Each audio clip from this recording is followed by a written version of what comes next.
చాలా బాగా అనిపించింది సెకండ్ హాఫ్. ఫస్ట్ హాఫ్ మాత్రం చాలా ల్యాగ్ అండి. చూస్తే ప్రజలు ఎవరైనా సరే ఫస్ట్ హాఫ్ చూసిన మాత్రం ఏంద్రా మాది కర్మ అని అనుకుంటారు.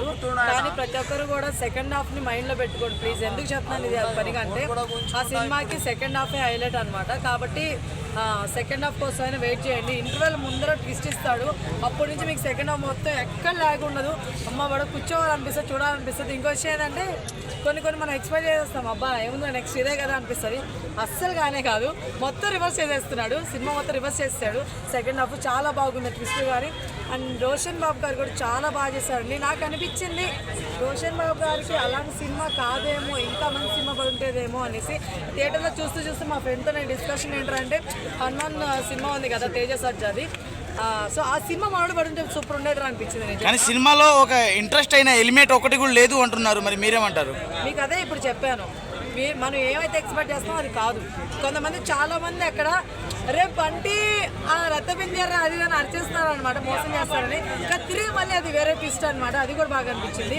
అసలు ఫైనల్ మధ్యలో ఇంటర్వల్ ముందు ఒక ట్విస్ట్ ఉంటుంది, అది కూడా అదిరిపోద్ది. అసలు బేసిక్ ఇంటర్వల్ ముందు ఇచ్చిన ట్విస్ట్ వల్లే మేము సెకండ్ హాఫ్ వరకు కూర్చోవడం జరిగింది. నిజంగా చాలా బాగుంది. రోషన్ బాబు బాగా చేశాడు. అండ్ మన హర్ష గారు కూడా అదిరిపోయింది, సూపర్. అయితే దాంట్లో ఎస్ఐ క్యారెక్టర్ చేసిన బండి సరోజ్ కుమార్ గారి క్యారెక్టర్ ఎలా ఉంది? అసలు నేను చెప్తా, విలన్ గారి వల్ల సినిమా నిజం చెప్తానే 80% హిట్. బేసిక్గా టీవీ ఫ్రాంక్గా చెప్పేస్తాను, నిజాలు చెప్పేస్తున్నాను. ఆ సినిమా మాత్రం హిట్ దేనికి రా అంటే విలన్ గారి వల్ల. ఆయన పేరేంటండి? బండి సరోజ్ కుమార్. ఓకే, సరోజిని కుమార్ అంట. బండి సరోజ్ కుమార్. సో సరోజ్ కుమార్ గారు. ఓకే, నాకు పేరు తెలీదు, బట్ ఆయన అయితే మాత్రం ఐడియా ఉన్నారు కాబట్టి చెప్తున్నాను. నిజంగా ఆయన ఇన్స్పెక్టర్ ఇదిలో ఉంటే నాకు లైక్ సరిపోతే సినిమాలో మన నాని గారు, ఎస్జే సూర్య గారు క్యారెక్టర్ చూసారు కదా, దానికి మించింది 200% ఎక్కువ ఇచ్చినట్టు చెప్తున్నా. అది తీరిపోయింది. టు బి ఫ్రాంక్గా చెప్తున్నా, ఆయన నిజంగా మేబీ నేనే డైరెక్టర్ ప్రొడ్యూసర్ అయితే నెక్స్ట్ సినిమాకి మనోడిని విలన్ పెట్టేసుకుంటా. ఆ లెవెల్ ఇచ్చేసాడు అబ్బా పెర్ఫార్మెన్స్. నిజం చెప్తున్నాను, 80% సినిమా ఆయన వల్ల నడిచేస్తుంది. మొత్తం సూపర్గా అనిపించింది, నాకు చాలా బాగా అనిపించింది. అప్రిషియేట్ చేయాలనిపించింది. ఆయన రాలేదు, సుమక్క వీళ్ళే వచ్చారు. ఆయన కానీ వచ్చి ఖచ్చితంగా ఆయనకి నేను అప్రిషియేట్ చేసేదాన్ని. ఎందుకంటే ఆ లెవెల్లో ఉంది ఆయన పెర్ఫార్మెన్స్. మన తెలుగు వాళ్ళు కొంచెం చూడాలి. ఆయన తెలుగు కూడా తమిళనాడు అర్థం కావట్లేదు, నాకు తమిళనాడు తెలుగుడేనా?